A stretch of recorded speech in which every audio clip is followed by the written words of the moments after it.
Please be aware that True Crime by the Book may discuss topics, share opinions, and use language that could be disturbing or offensive to some listeners. Listener discretion is advised.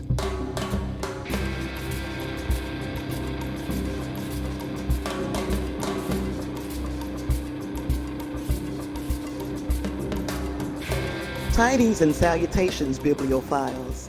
Thank you for joining me on episode 16 of True Crime by the Book. I am the librarian, Tasha Pierce, and your host. Now this week, I decided I'd go into another documentary because this subject is receiving a ton of attention lately, and I've got shit to say. Now, awareness is everything, and I need my audience to have eyes and ears on this situation as it unfolds.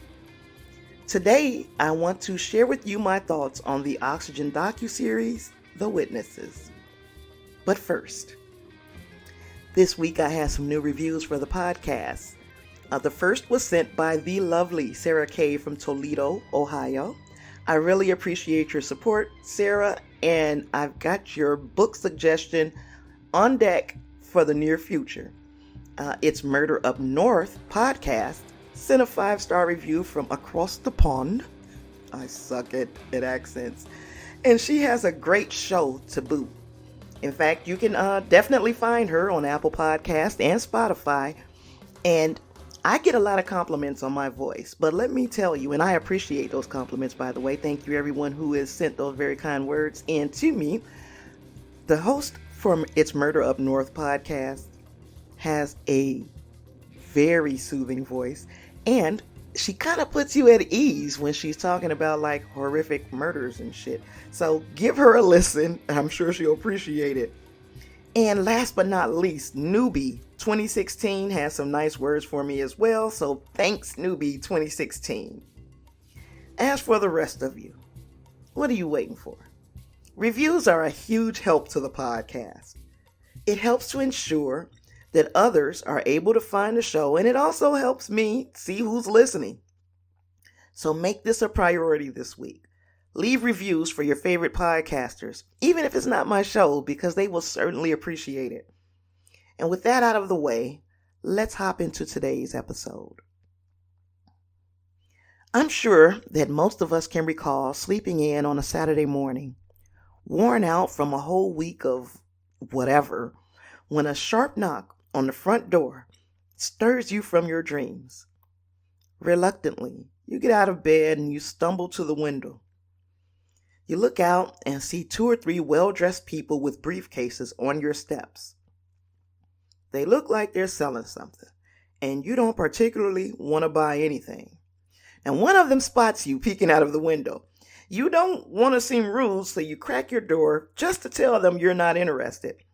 But before you can say a word, the leader introduces himself and politely asks if they can talk to you about the Bible. Now, the hook is usually something like, would you like to live forever on a paradise earth? This is just one example of encountering a Jehovah's Witness in the preaching work, what they called field service. And for many of us, that is the extent of our experience with this Christian sect. Now, I bet you're wondering, what beef could Tasha possibly have with Jehovah's Witnesses? They are some of the nicest people in the world, and they spend their free time sharing the good news of Jehovah's kingdom. And I have to agree that as a whole, the congregations of Jehovah's Witnesses are full of people who sincerely want to be good citizens.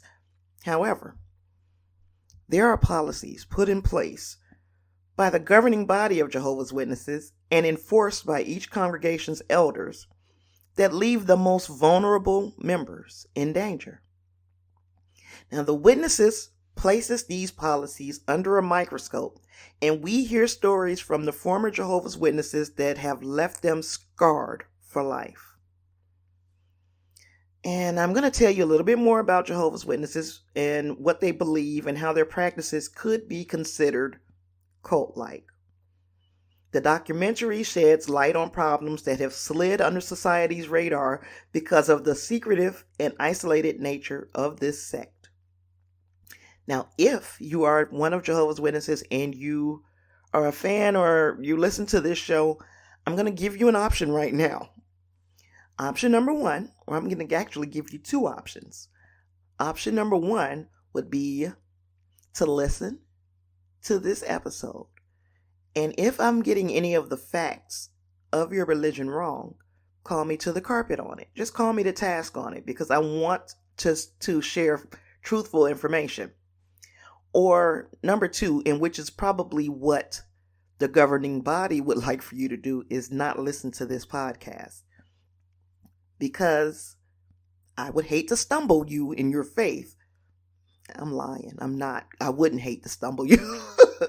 But I don't want to be the person who gives you a crisis of conscience.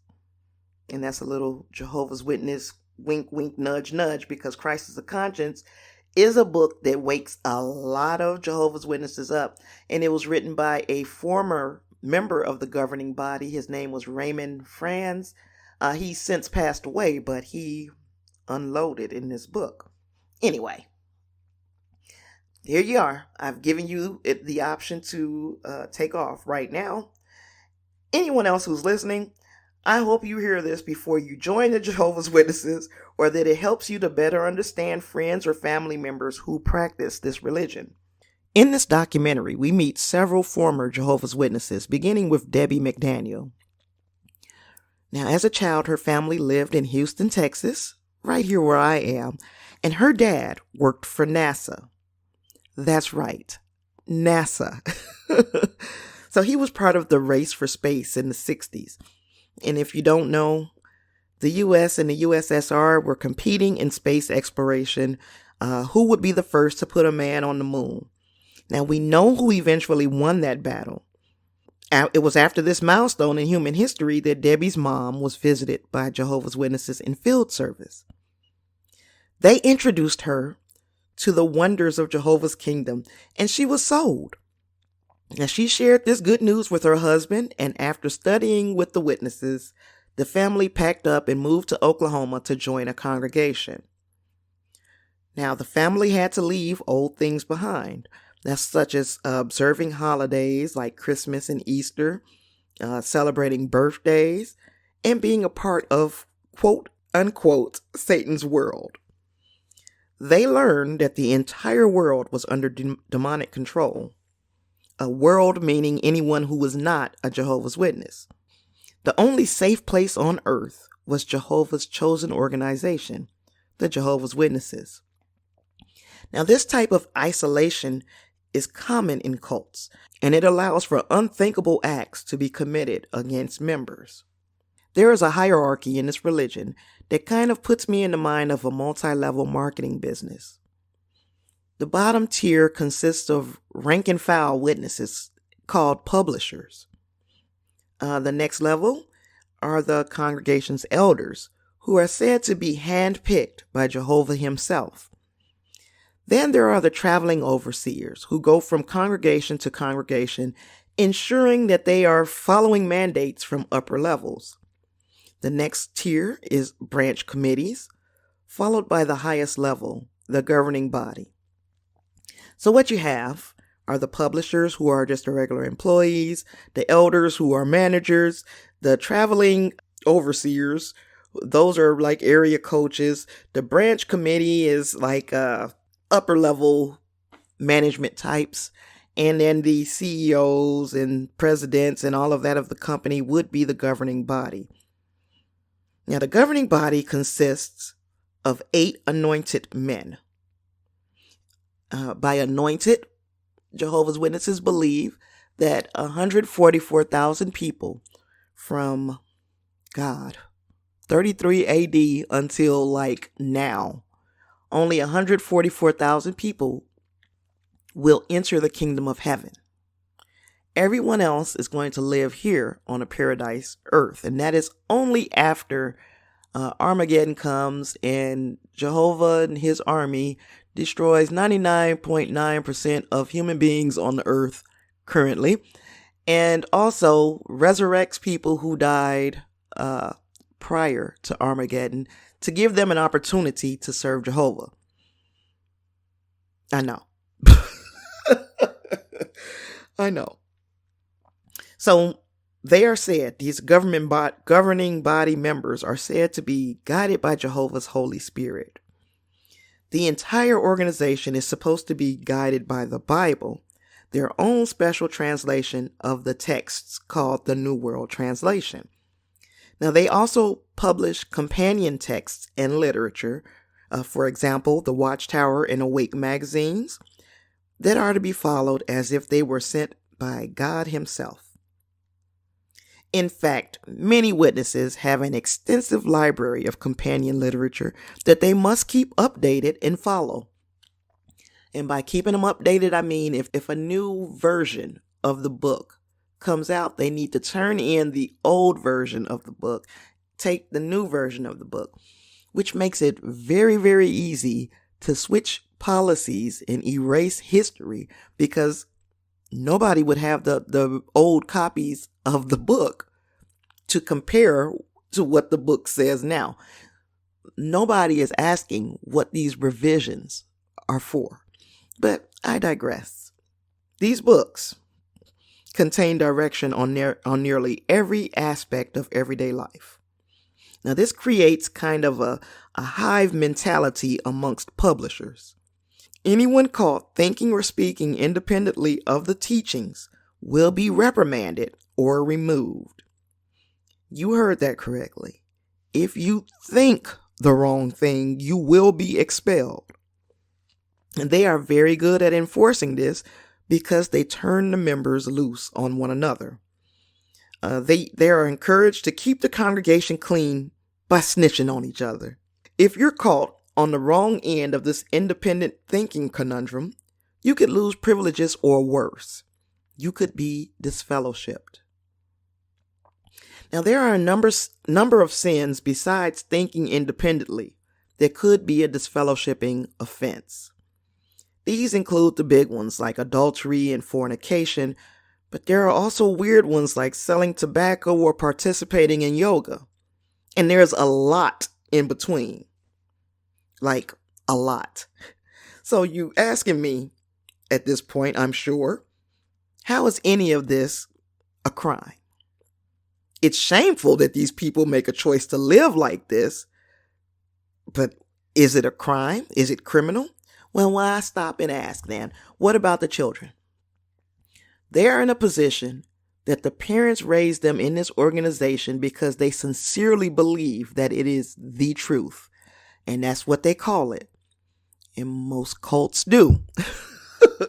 So, if you're an infant, literally minutes old, and the only thing standing between you living a long, healthy life or dying within the hour is a blood transfusion, guess what?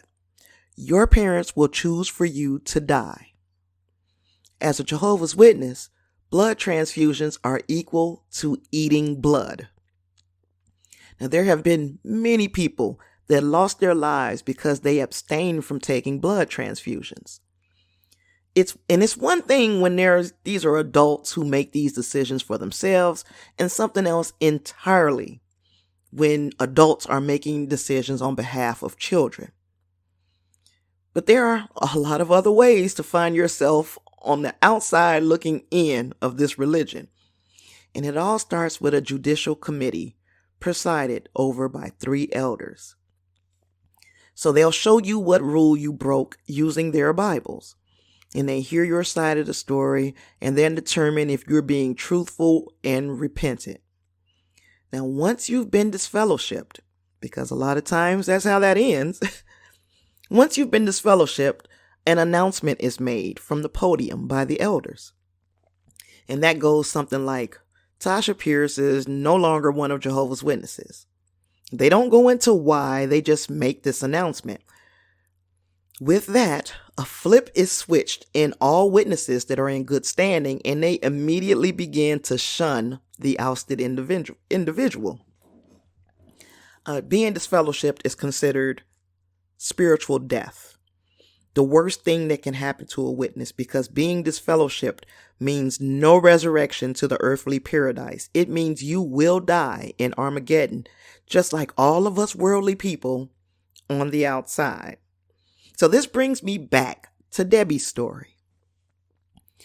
What happens when the person committing the disfellowshipping offense is an elder? The whole congregation feels as if this man, because it's always a man, they feel as though this man was appointed by Jehovah through his governing body. That means there should be no mistakes. An independent thinker would argue, if Jehovah can be wrong about these elders, what else might he be wrong about? But independent thinking is discouraged. I wonder why. Well, unfortunately, Debbie would find out the congregation had a wolf in sheep's clothing. Ronald Lawrence was a respected elder in the congregation. He would often assemble the teams that would go out in the community for field service. It was looked at as an honor to be paired with him. So imagine the excitement that Debbie and her mom felt when he chose Debbie to be his partner in field service. And I guess I should mention that this is a very patriarchal religion. Women are only as powerful as the men they are associated with. Women and girls don't hold positions of authority in the congregation. They can ascend to the level of pioneer, and that is a publisher who devotes at least 70 hours per month to the field ministry. Now, women who pioneer are held in higher esteem over ones who don't. And if a man is looking for a wife, he's looking at these strong women of faith first. The level down is auxiliary pioneers who only do 50 hours per month. This is likely the capacity that Debbie served at 7 years old. Little Debbie turning in her little time slips and preaching the good news. That's right. They have to record their time and turn it in. And this is sounding more and more like a business than a religion. But I'm not going to go into all of that. Just think about it. So, Debbie turned in her time slips, preaching the good news, and now she's out preaching with Brother Lawrence. It seems, however, that Ronnie Lawrence had other things on his mind. Debbie says that on that first morning, he began a campaign of sexual abuse that would last 7 years. Dolores Lyles was another JW child who was entrusted to Ronnie Lawrence. At 10 years old, after her dad passed away, she was sent to do janitorial work with Ronnie because the family needed money. Now, this wasn't odd, as Jehovah's Witnesses are encouraged to do this type of work in order to have more time to devote to the watchtower. So they'll own their own, say, window washing or janitorial business and set their whole schedule around their meetings and their field service time and the such, so that they're not missing any meetings. And if your job is getting in the way of your meeting attendance, you would be highly encouraged to leave that job. Well, the family business was cleaning office spaces and warehouses, and this gave Ronnie all the time he needed to molest Dolores. And more sickening, is that he used scripture to justify his actions. Now, the abuse was ongoing, including at a pool in Arkansas when she attended a district convention with the elder. And these conventions, there are different kinds of conventions that are held at different times a year. The district convention is where like a whole region of congregations get together and they all hear the same message. And I mean, wherever you are attending a district convention, you will hear the same message. It's like a big indoctrination period, or it's like going on a Mary Kay trip. Well, sadly, Ronnie Lawrence used one of these conventions as an opportunity to molest Dolores. Ronnie also had a pool at his home where he routinely abused girls. Now, in 1994, Dolores found her voice and reported this abuse to the body of elders. So a judicial committee was formed with 3 elders to investigate her claims. And now those 3 elders spoke to Dolores, who gave an uncomfortable and in-depth account of Ronnie's abuse. And when I say this, I mean, imagine being a child sitting in a room with 3 men, especially being a female child, but any child sitting in a room with 3 men and describing sexual scenarios to them, and how uncomfortable that must be. Her parents can't be in the room with her. She has to tell this story to the elders. And then Ronnie comes and tells his side of the story, and he has a right to face his accuser. So now you've got a little girl, however old years old, sitting in a room with 4 men, squirming in her seat, having to repeat her allegations in front of the man who molested her, while he vehemently denies any wrongdoing.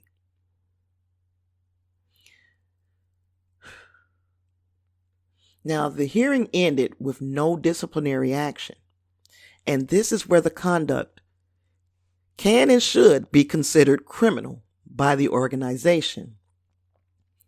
Ronnie didn't get disfellowship because the witnesses adhere to an archaic biblical rule that was used to litigate civil disagreements between God's people.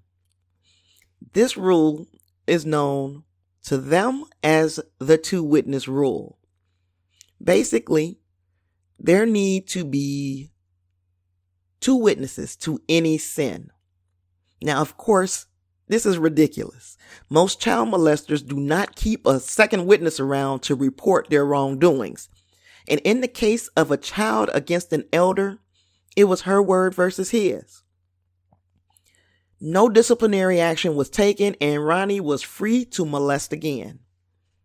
Notice that at no point did I say the elders, who were window washers and janitors by trade, at no point did they decide that this situation was too big for them to handle. Maybe report this kind of crime to the secular authorities. They specifically followed the mandate handed down to them by the governing body via a memo in 1989. And in so many words, the memo cautioned elders to remain quiet about incidents of sexual abuse. These matters were confidential and taken care of in-house. The only call the elders are required to make was to the legal department of the Watchtower Bible and Tract Society. The legal department. So they know that what they're doing could possibly get them in legal trouble.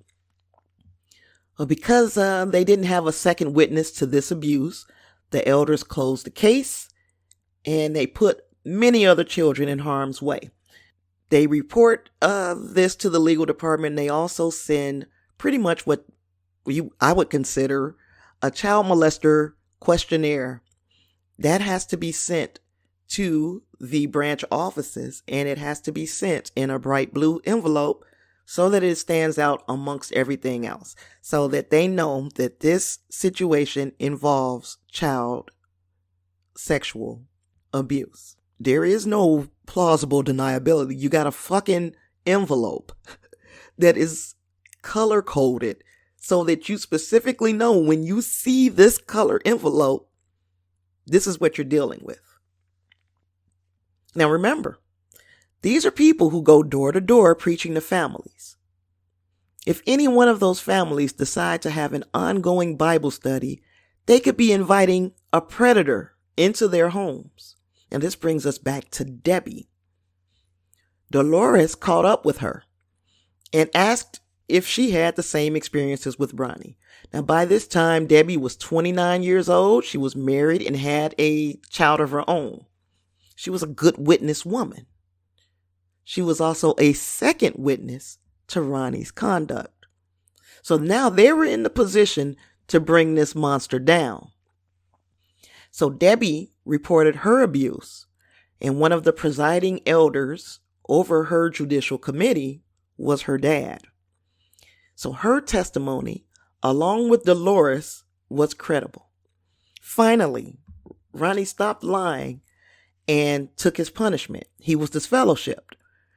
Now, I already explained that once you're disfellowshipped, the congregation views that person as dead. But there is a way back to the quote-unquote truth. That would be by being super gung-ho in meeting attendance and showing your remorse. If you prove that you want to be part of the congregation again, you'll be reinstated. And it's just a matter of time. And if Jehovah sends word to the elders that you are totally repentant, it might not take very long. Now, you would think that Jehovah would have gotten word to the elders before this shit happened, but I digress. In the meantime, the congregation has no idea why Ronnie had been disfellowshipped. When he's reinstated, he regains all the privileges of a regular publisher, including being a traveling child molesting door-to-door doomsday peddler. Now, during this time, Debbie decided to report her abuse to the authorities. She was warned that if she did this, she would be punished. See, another rule that Jehovah's Witnesses adhere to is not taking a brother or sister to court. Now, if it hasn't become apparent, these rules protect the worst kinds of people, even though it might be inadvertent. The Jehovah's Witnesses are very concerned with not bringing reproach on Jehovah's name and keeping the congregation clean. But they seem to give zero fucks about the community they operate in. And this still may not be enough info for many people to see how this makes the Watchtower organization the subject of a true crime podcast. Well, in 2013, Debbie does report her abuse to the police. And she's disfellowshipped for disfellowshipped really for admitting that she was attracted to women, because homosexuality is a no-no. But also, she did make this report to the police. Now, while describing her situation to the detectives, she mentioned a filing cabinet that had all the dirt on every member of the congregation. Armed with this knowledge, the police obtained a search warrant so they could get to the bottom of these allegations. Imagine their surprise when they got to the Kingdom Hall and the contents of that cabinet were removed. These fuckers were attempting a cover-up, and the elders make no moves without consulting the governing body, so this likely went all the way to the top. Now, Debbie's life was now in shambles. Her family was shunning her. She was having an identity crisis. Her child was being kept from her.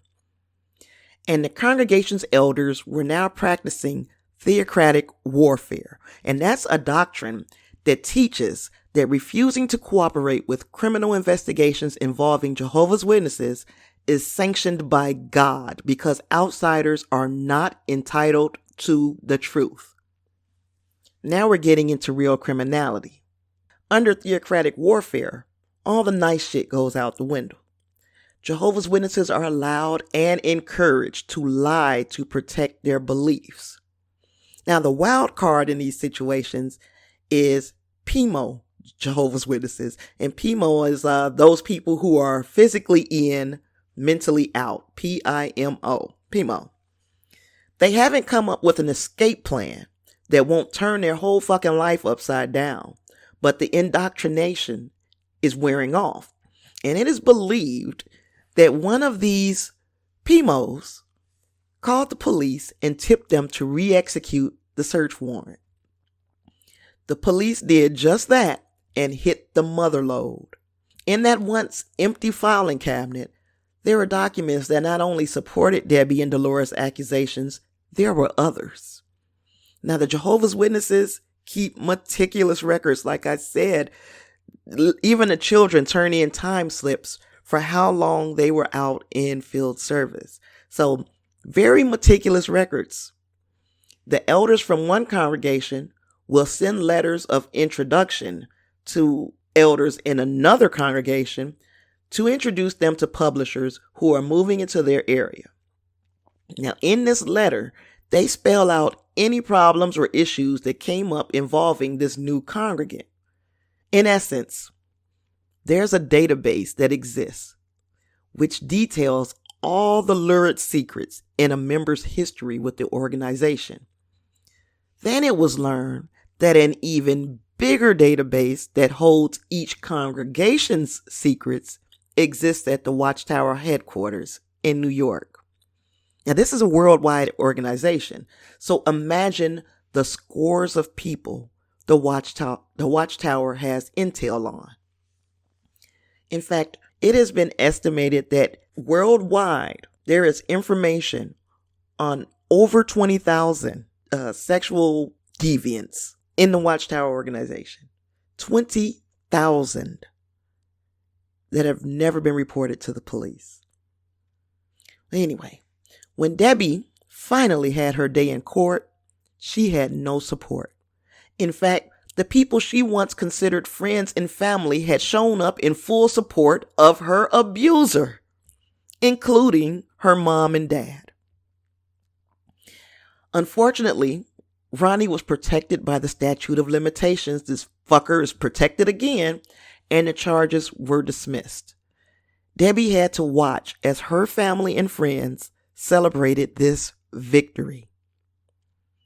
Now, Debbie McDaniel and Dolores Lyles are no longer a part of the organization, but they are still advocating for victims of sexual abuse. Now, horrible story.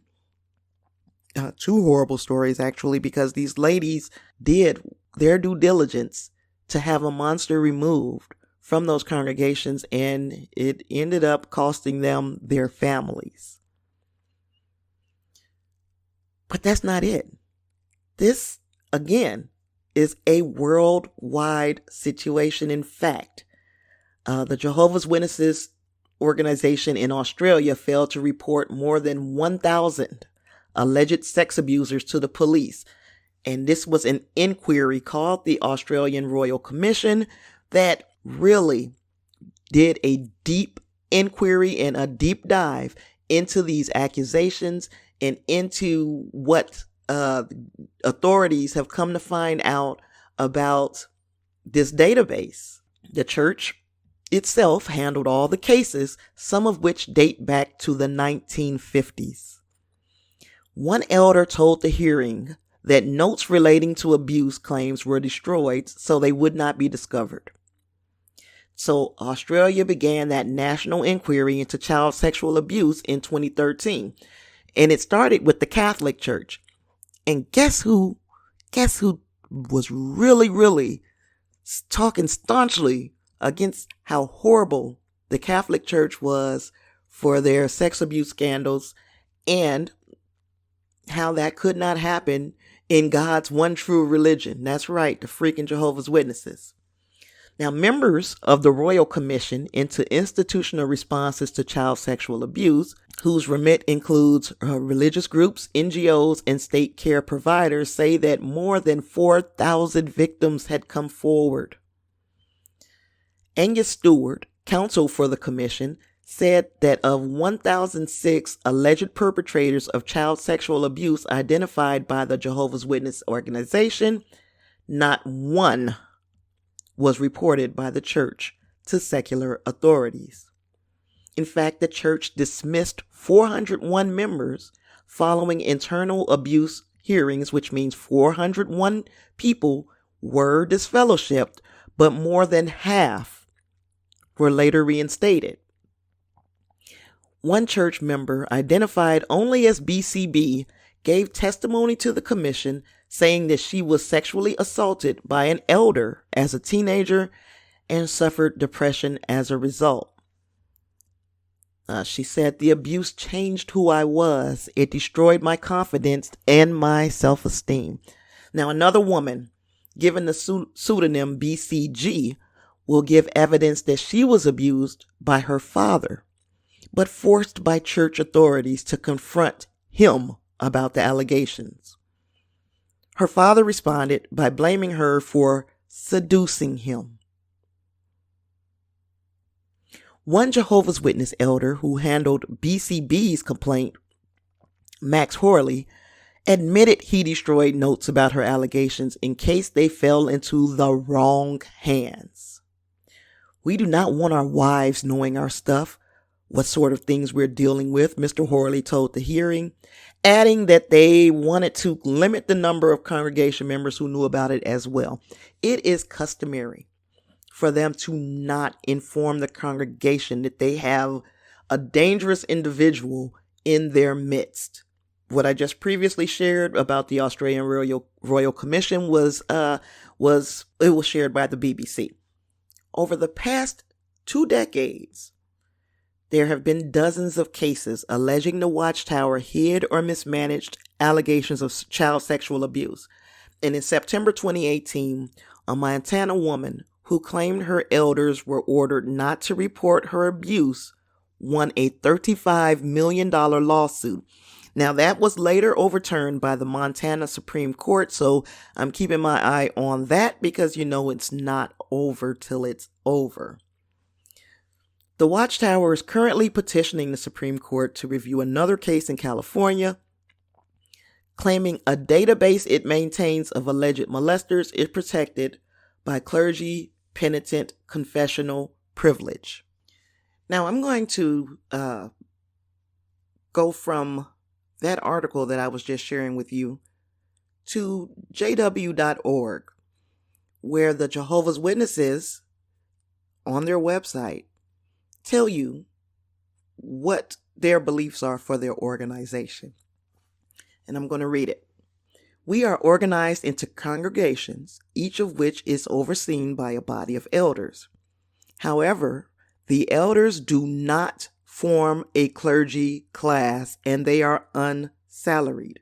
We don't practice tithing and no collections are ever taken at our meetings. All our activities are supported by anonymous donations. The governing body, a small group of mature Christians who serve at our world headquarters, provides direction for Jehovah's Witnesses worldwide. So, specifically says they don't have a clergy class. But here we're hearing that, and I'm going to read this again. The Watchtower is currently petitioning the Supreme Court to review another case in California claiming a database it maintains of alleged molesters is protected by clergy penitent confessional privilege. So, which is it, Watchtower? Do you have a clergy class or do you not? Are you hiding behind a clergy class because you don't want the world to know that you are creating a freaking pedophile paradise in your congregations with these children, and then you're going out into the community and having these monsters interact with other children, and just even if they're not going door to door and diddling children as they're doing it, the fact that you're okay with keeping your congregation quote unquote clean, but dirtying and sullying up the rest of the world, even though you guys are not concerned about the world, you're only concerned about Jehovah's Witnesses. For instance, if my house were to burn down, me, agnostic me, could call any church, Baptist, Episcopalian, Catholic, they will all go far out of their way to help a person who is not part of their direct ministry. Except for the Jehovah's Witnesses. Jehovah's Witnesses will help other Jehovah's Witnesses. So, again, I can't knock you for what you believe. If you believe that getting a blood transfusion means eating blood, then, so be it. Just, I don't want to see children die because of it. You get what I'm saying? If you believe that having rapists and child molesters and pedophiles and murderers in your congregation, but you can't tell the law because you can't take a brother to court.